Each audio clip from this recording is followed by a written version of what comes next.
Welcome back to the channel. In today's video, I'll show you how to check your graphics card in Windows 11 using two simple methods.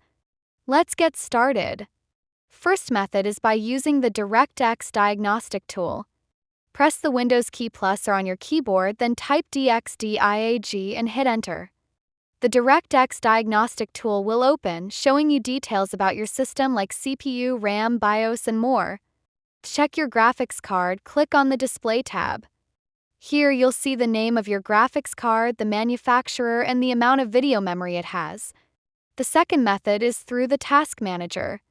Right-click on the taskbar and open Task Manager.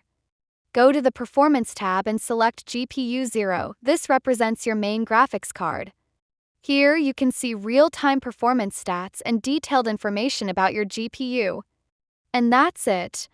With these two quick methods, you can easily check the graphics card in your Windows 11 PC or laptop. If this video helped you, make sure to like the video for more helpful tech tutorials, subscribe the channel, and press the notification button as well. Thanks for watching.